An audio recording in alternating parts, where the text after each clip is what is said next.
I got involved actually after 9/11. Everybody knows what 9/11 is, and when that happened, I was working at Lee University, a local university in town, and working for the president, Dr. Khan. And 9/11 happened, and I started to look at myself and what I was doing and what I wanted to do with my life and what career path I wanted to take. And the opportunity with Habitat sort of rose up, and I looked at Habitat and looked at the mission, looked at the vision of the organization and the philosophy of how you help families out, but they have to help themselves out also. And I loved it. I loved the philosophy. So I decided, you know what, this is something that I really want to do.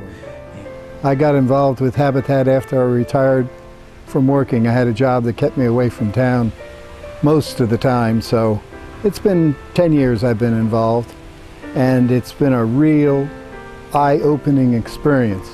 I design all of the homes that we're currently building. I do bills of material so I can actually compare the estimated cost to the actual cost of the construction. Then I'm involved with the volunteer coordinator, getting all of the volunteers out here to build this home. What you're in right here is a 5-bedroom house that's in process of being constructed. We started this house about 2.5 months ago, and it's expected to be occupied in 2 weeks. Habitat for Humanity was started in 1990. In fact, I think it was 3 guys got together, Stan Martz, Paul McCord, and David Ketchersid, got together and sat down and had a little coffee meeting. They sat down, had some coffee, and said, you know what, we need to have something like a Habitat here in the local community. And that's the beautiful thing about Habitat, is it's started by the community. It's local folks that say there's a need in town, there's folks, there's families that really have a need that we need to do something. And that's how Habitat started, and so they were officially formed in 1990.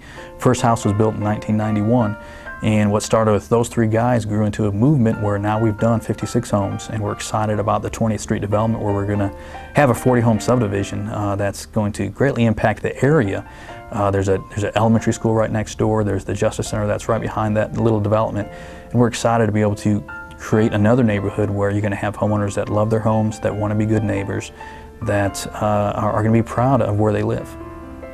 It's a faith-based organization that provides homes for people in need.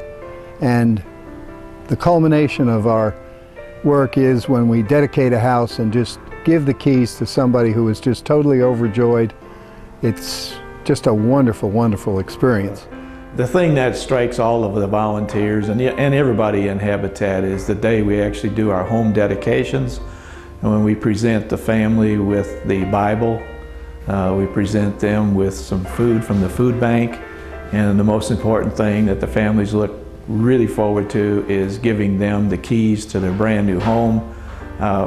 I get tears in my eyes every time I get involved in the dedications, because it is a heartwarming feeling when you can see a family that's coming from either poverty or near poverty to get into a brand new home, and the joy that they see. And the kids, I think that's the greatest thing, is when the kids actually get into the house and they see it all done and they want to show everybody their brand new bedroom that's going to be all theirs, or they're going to share with one of their brothers or sisters. So it's a definite heartwarming feeling when you see that happen to a family. Habitat's just the vessel to make things happen, and it's the community that gets involved that makes a difference in families' lives. And the George R. Johnson Family Foundation is one of those organizations that has stepped forward and been a critical support for us over the years, and will continue in the future. We're excited to be building a new 40-home subdivision, and they are a part of making that happen. And without their support, there's so many things that we just could not do in the local community. And it's organizations like that, foundations like that, that make this possible. The Johnson Foundation has been a major supporter of our efforts.